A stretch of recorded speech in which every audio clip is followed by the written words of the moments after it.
Hi, you're on the air. Hi, Pat. Hi. In regards to the injection well on South Ridge, let me turn down the TV here. Please.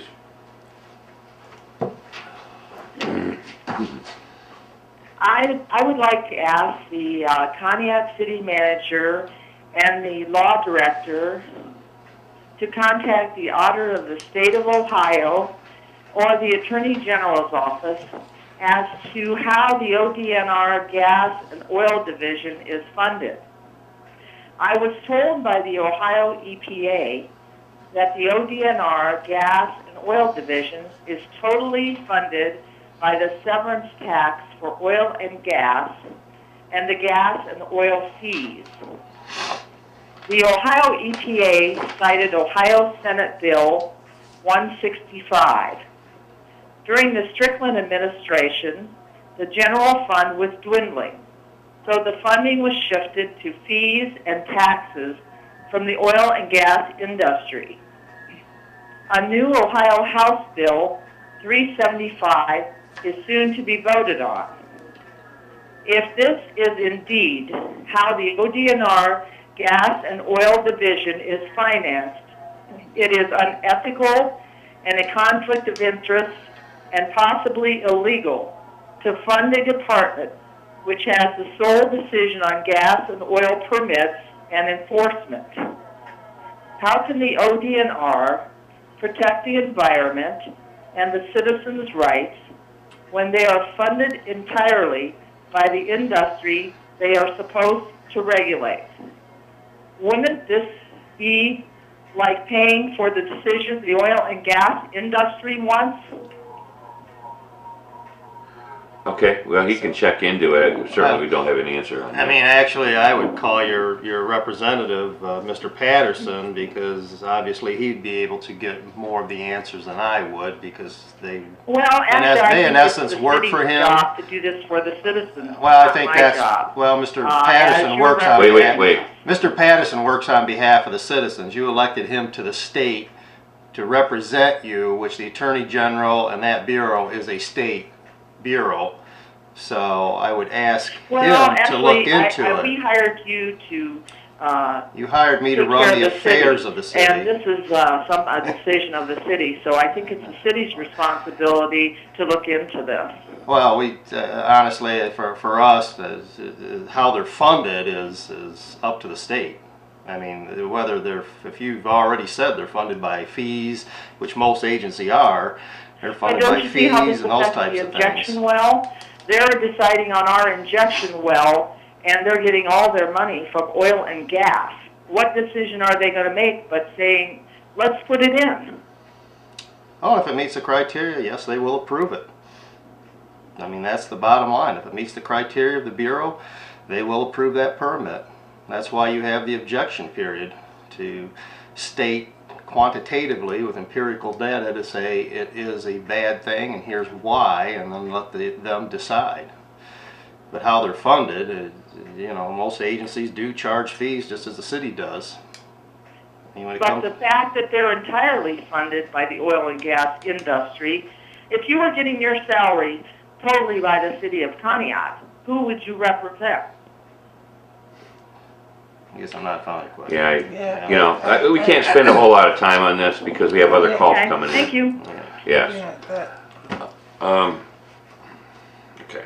I know, Tim, that Nick Church was on the show last Friday, I think it was, or a Friday before, maybe. I can't remember now. It all blends in together. And he was going to go meet with you, and he had a bunch of things he was going to ask. Did you get any? Did you have a chance to check up on some of these things that he got caller requests from? Right. Yes, we did. Talking with our finance director, somebody asked about an excise tax, I assume being put on gas and those types of things. And basically, all we can tell you right now is if the ORC allows us to charge an excise tax, we can. But right now, we don't find anything on oil and gas that allows us to do that. So. Until some law says we can do that, that's nothing we can deal with. Marshall Avenue, I understand there's some fire hydrants out. those probably won't be repaired, and it's not a safety issue because there's other hydrants in the area, but there's a 4-inch water line there, and we've been upgrading those 4-inch lines to 8-inch like we did on William Street. So once that water line is upgraded, which would be in conjunction with a street paving project, so we can do it all at the same time, then they would go ahead and replace those hydrants. We've been looking at how many we have currently on books that need repair, and that's going to be one of the focuses of the water distribution department to get those up and running. And they work in conjunction with the fire department, because when they're doing the bleeding off the water, flushing the hydrants, they bring those to the attention of the water distribution. I guess there was a question on Wadsworth Road about tire dumping and can we block off the street at the bridge there, I believe it's CSX, and the answer is no, because CN does have a access gate at the end of that road, so we would have to allow them access when they needed to. Recycling, I just haven't heard out of the county yet. I've had a number of calls in and emails, and I'm still waiting to find out. All I recall last year was they said the first quarter of the year, which is January through March, that they would be bringing the bins back, so I'm trying to get that verified. Tire disposal. You know, regarding that, Tim, Sure. I had a person ask me if they bring them back, excuse me, who's to say that they won't have that illegal dumping again? Well, they can't say for sure, but what they are, what happened, my understanding is that the county took the last quarter of the year, the revenues they would get off the tipping fees, and purchase their own bins, so that the truck can go up, hook onto it, dump it, and set it back down. So they don't have, it won't be the same type of bin. It'll have smaller holes to put your recyclables in, and they won't have to really change out that. So I'm not going to say there's going to be garbage outside. Everybody does dump their garbage outside, but it'll be a little harder to put your garbage into the bin. So they're hoping that will help from tainting the recyclables. I know it'd probably be a cost, but have you ever thought about video cameras or anything? We do have one at not Gateway, at the plaza off of 20, yes, because some were setting it on fire, and yeah, right. We were getting some dumping, so there was one installed there. Okay. But you got to get a good quality camera so that you can actually see the person and get the plate. But that's my understanding of the situation, and I'm trying to get that clarified through the county. Mm-hmm. Now, I guess I had a question on tire disposal. Osborne, I understand Osborne Tire will take tires for disposal for $2 a piece. I'm going to believe they're probably car and pickup tires. Right. You can call them and schedule drop-off, but I do believe the state is also offering funding that we're going to look at from the city's perspective to offer a tire drop-off to see what we can do to keep them out of the ditches. Cool. And I think we can apply up to 15 to 20,000 or so to do that. Now, there is a match to it, so the city would have to put up a portion of it, I believe, but I think that's something that council's probably going to be willing to do, knowing that hopefully it'll take care of people that have them in their homes, and it gives them a chance to get rid of them before they go along the roadside. Okay, very good.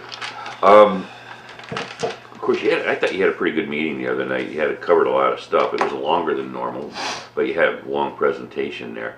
And I saw in your report that you were asking that buildings that are vacant to at least have some heat on. I guess you had some broken lines, pipes. Oh, we had quite a few that were more sprinkler systems. Okay. And when those break, you're talking 4, 6, 8-inch lines, depending what they installed. Mm-hmm. And I mean, that drains the system down. That can drain the tanks down and create further problems. So there were 3 buildings, I believe, where the sprinkler systems broke. And so you do, once you install a sprinkler system, regardless if the building's empty or not, usually by code, it has to still be active. Now, whether they have glycol in it so it doesn't freeze, or an air-type system, so once the head releases, the air goes out, right. But you can't shut them off and just leave them. And that's what's happened in these buildings. So there's going to be some people with quite a little bit of repair work. I noticed also that with that wreck that happened out on I-90, and you had emailed me this last week, that you're going to try to to get back some of the monies that it cost us for all the rerouting and detours that we had to do for that wreck on I-90 at Pond Road. Any response on that? Well, we just started. The fire police department has their overtime figures. We got to wait on the fire department and then anybody else that may have had something to do with it and put that together. But right now, it's going to be a hefty bill. Really? Oh yeah, yeah. It was a mess.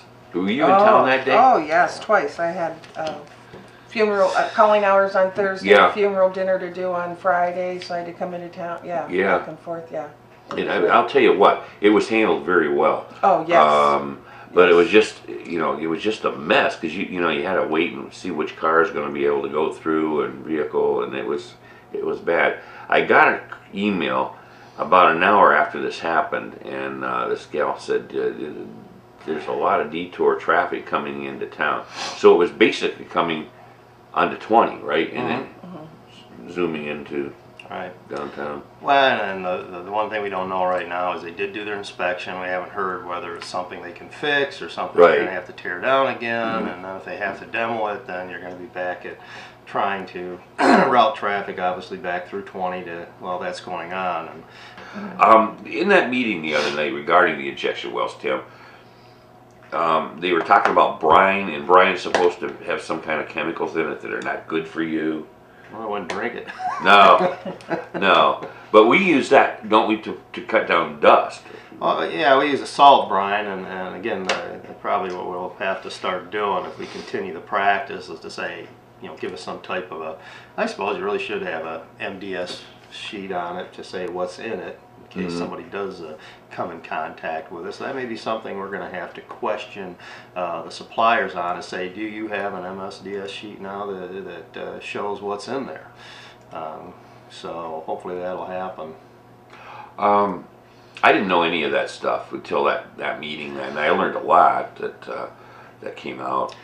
Well, and again, I think maybe it's I'm just going to let's make an assumption here is maybe we might be getting confused with fracking water to well brine water. So yeah. I know fracking water is worse, and that we're not getting. So, but it still would be interesting to know what the makeup of the oil and gas well water is. Right.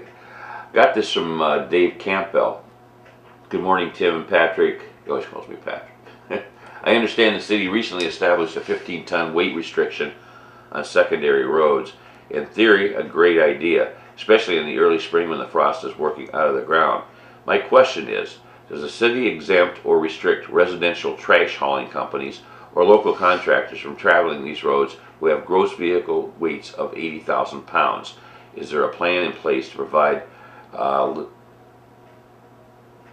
ligament exemptions? I wonder if he means legitimate exemptions. Thanks, Dave.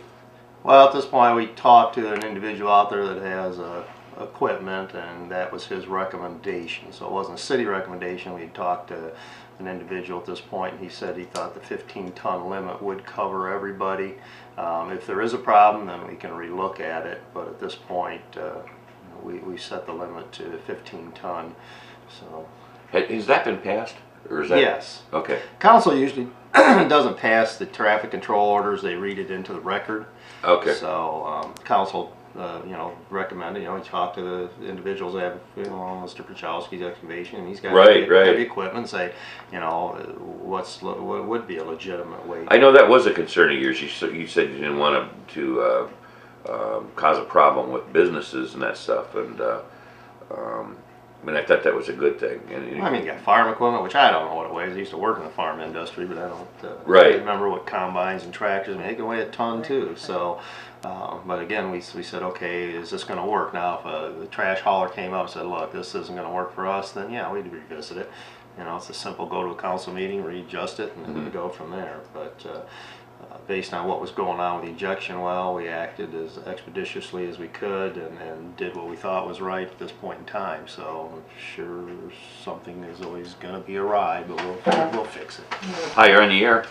Yes, I'd like to ask him, this well, that's going to be within the city limits, correct? Yes. So if it is, what's to stop them from putting a well right in front of City Hall, right in your grass? if the state says we can put one there, I mean, the city's not safe. I mean, you're out, not really out of town, you're within the city limits. Is the city safe from them saying, well, we'll move your compost pile if you let us put a disposal well in there? But you had to still have to make do for wetlands and moving things around to satisfy the state. Well, first of all, what it really has to be is the property owner agreeing to it. The state's not coming in, obviously, and saying, we're putting an injection well here.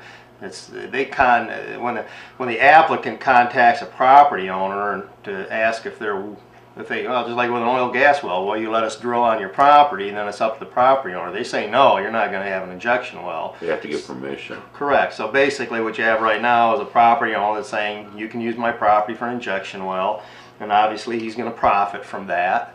So, Now, my question is, if it's further in the city limits, say I want one in my yard.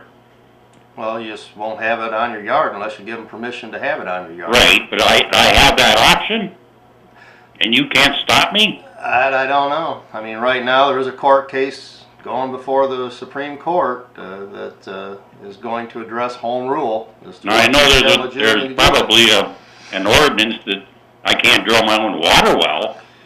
Well, there's certain things that are reserved to the state, and the state can regulate. I mean, that's your governmental law that that's reserved to the state. They can, and the legislator can, to a point, take some of those back, I'm going to assume. But at this point, they do have certain safeguards as far as distances from certain things, which I couldn't tell you, but I'm sure they would say in the middle of a residential neighborhood there wouldn't be a brine well. But you know, that looks like to me they need a good 5 acres or so, depending on the facility. But Now, like I say, if somebody does own that, or like in the middle of, say, Malik Park, or somebody that would own that much property could still do that, and actually the whole rest of the town would suffer from just loss of housing. Your housing value would go down. I wouldn't want to live next door to that. oh. You know? It's something to think about. Well, and again, it's something that your legislator, Mr. Patterson, is working on. But as he explained at the meeting last night, or Monday night, Yeah. was that, you know, the makeup of the legislative bodies right now, the Senate and the House, are not there to pass anything that would appear to protect the property owner or give the city the right to zone and set your own regulations. So you're kind of at the mercy right now of the State House and Senate as to what they're going to say is good for you. Yeah, the only thing I can say is maybe we can't stop this well, but I wouldn't stop trying to stop another one. No, and I think Mr. Arcaro is really working towards getting the individual to admit that the reason you're putting it in a less dense area is that if there's a spill or if there's something that happens, whether it could be, I mean, again, not knowing the chemical makeup, what if there was an explosion or it gets hit by lightning and something happens, you know, what's the damage going to be? And I know the individual just didn't quite want to answer, Right. you know, oh, well, you know, this is going to happen. So yeah, you don't want to put them in dense areas, just like anything else. But Right. Well, they have the means of putting this chemical or whatever it is into the ground. If something goes wrong, do they have the capability of getting it back?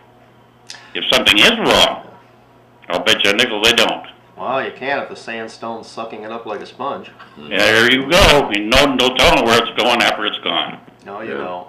Alrighty, thank you. Thank you. Bye-bye. The other thing that I was wondering, now, this is going to be located off of Route 7, which is a state highway. I don't know if it was that gentleman yesterday or not, but they're going to have to put a road in there. Would the state allow that? You know what I mean? Is it, Well, that's our concern, because remember when Loves came in, Mr. Lewis at the time had to fight tooth and nail. Right. So actually their driveway had to be a street. Even though it doesn't look like a street, it's a street. Mhm, And mhm. You know, and now you're going, I mean, the way this gentleman talked was it was pretty much a done deal, you know, we're going to get a road cut. And I'm going, well, wait a minute, we got to fight for a business. Right. You know, this really isn't going to benefit us. I mean, really, at the end of the day, there's nothing to be derived out of this. Even if you have one person out there, you're not, I mean, I can't believe you can have somebody sitting there 8 hours a day, but if you are, you're going to get so little income tax out of it. It's just, you know, it's so minute. And The city will get basically nothing. The state gets 20 cents a barrel if they import out of state, and they get a nickel a barrel. And they said there's 42 gallons a barrel, and so like one gentleman told me down in Jefferson County, because he said, well, you know, you can get all these bonds, that they can sign bonds and stuff. So he said, if you figure they're hauling 3,000, well, that's 75 barrels. You know, which, you know, those trucks are hauling more than 75 barrels. Right. So, you know, figuring that out, I mean, you're talking hundreds of thousands of dollars a week of trucks, depending on how many trucks go in and out. So, you know, it's a very lucrative business. There's no doubt. Mm-hmm. So we're just hoping, and we got our engineers, our consultant CT has been checking with the state, and so far nothing's been applied for, but we're definitely going to let our objections be known. Otherwise, we're going to say next business that comes in on that interchange, you better be giving us a curb cut to get that business in there. So we'll find out if he's truly going to get it, but we won't know till they apply. Interesting story. Hi, you're on the air. Yeah, here's a thought for you. That well site's going to be a commercial property. You have sewers available over the hill. Make it so cost effective that they have to extend them sewers. That way the city gets something out of it. And if they can't do it, there you go. You can stop them. Okay. But All right. Thank you. I'm not familiar with that particular philosophy, but I'll be honest with you. As of until last week, I wasn't too familiar with any of this stuff because it just took me off guard. You know? Well, I mean, again, we did receive a notice. We're not going to deny that, cover up or anything. I mean, we received a notice December 6th, but we knew that at some point we just took it as a gas and oil well that, you know, we can't regulate it zoning wise. So now we're learning more as staff to say, well, it comes through. And Mr. Church wants me to at least include those in my report for the managers, which we will, plus probably some ODOT correspondence. Mm-hmm. But you know, it's like, well, if you can't regulate it, you know, what are you going to do? I mean, like I say, at the end of the day, I'm 99% sure they're going to get a permit. It's just going to be whether they can get access to the site, because I don't know if anybody, I don't think anybody has really, I mean, they put the burden on you to hire a geologist, to hire scientists to prove your point. And really 15, well, if you look at the 15 days plus, you know, a month and a half maybe at most, that you've got to line up your expert, you know, and get all your data and then send it down to Ohio there and let them look at it and say, do you agree with it? And my guess would probably be they wouldn't. Right. To change the subject a little bit, Tim, you know, it's nothing to worry about now, but you will have this problem coming up in the spring as far as cutting grass and all that stuff. And you had mentioned to me at one time you might subcontract that out. Is that still a possibility? Well, we're going to do it because we just, you know, we can't keep up.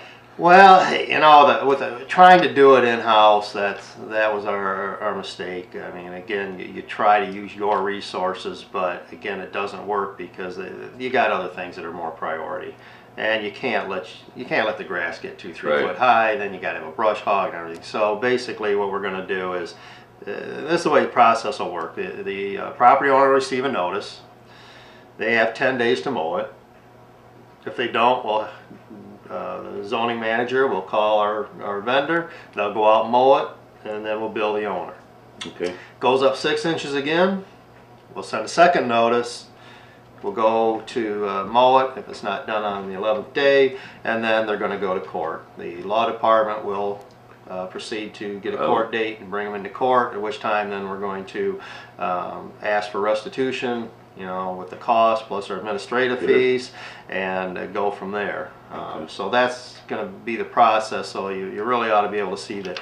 You're not going to hopefully see these things unless for some reason it got missed. But we're basically that's the scenario. On that 11th day, the zoning manager's got to go out and call and hopefully get it mowed within a day or two. Gotcha. So, What about the roads? Of course, we passed. Thank God, we passed the road levy, and I noticed the potholes are popping up left and right because of this temperature change and stuff. Oh yeah, everybody's been. It's crazy. Do you have a plan in place yet as far as going into the spring and summer for road repair? I guess I'll tell you just normally what we do. I mean, obviously, the problem you have is the surface thaws, but down below is frozen. Right. So that makes it more difficult to really do anything. You get that slushy mess on top. Again, I know we're going to have the Mr. Mann and I are going to sit down with a list and get it prepared for the first work session in February. What streets we're going to do, why we're going to do them, and if there's that way the sewer department can clean the sewer, they can look to see if there's any damage or anything else that needs to be done. If there's a water line that needs to be installed, the water line is going to be installed and upgraded. So we're trying to again use the previous list and take care of those. Because Are you guys going to do it, or are you subcontracting? you know, right now we're still looking into that. The biggest thing right now is to get it set. Some of the roads are so bad, we're probably just going to mill them off, or at least take the asphalt off. And what we'd like to do is eventually regrind that and start using that on some of the southern roads. Because you put 6-8 inches of that and get it all set on a good base, and it'll make a nice road for the southern roads, because they're not traveled that much. So that's the game plan, to recycle and use the material more efficiently. Question for Tim. Is the city working on, or does the city have a plan to start combating the serious drug issue we have in Conneaut? I hear the city discussing and talking about other issues, but nothing about the huge drug issue we have in front of us. Anything on that? I'm gonna be honest with you, nothing at this point in time. That would be brought forth with the safety committee. You could contact Mr. Kozetsky. I'm sure that's going to be could be some topics to discuss and how we're going to deal with it. And I'm sure there's a lot that goes on with the joint enforcement that none of us are going to know about. Right. Just because I think going digital helped a little bit, because the individuals, if they had an analog scanner, wouldn't know when we're showing up. Right, So, right. You're on the air. Hi, this is Mike's Mower Repair. You were talking earlier about the grass cutting. I found that one of the problems that you guys have is a lot of my elderly customers get into that panic about that short notification time before the... Okay, your phone's cutting in and out. You got a cell phone? Yeah. Yeah, that's probably the problem. You have to repeat what you just said. We didn't get it. Okay. A lot of my customers seem to be under that problem with the short notification time. My elderly customers, when we have the equipment in for repairs for them, we can have it 2 weeks to a month before they'll get it back. Okay, what business is this again? Mike's Mower Repair. Oh, Mike. Okay. And that drives a lot of the customers crazy, because they get in a panic that the grass cut in that 6-inch period of time. And spring grass can grow 6 to 8 inches every week. And they just go in, the elderly customers go into a panic. And there should be some kind of cutoff there where, hey, if they've got a repair tag or something from one of the local businesses, you know, they get a pass on that 6-inch thing, so that they're not so terrified. Listen to you on the radio. Thanks. Okay. All right. Thanks, Mike. Okay. Apparently, the elderly folks get a little nervous. Regarding the 6-inch thing. with the 6-inch grass.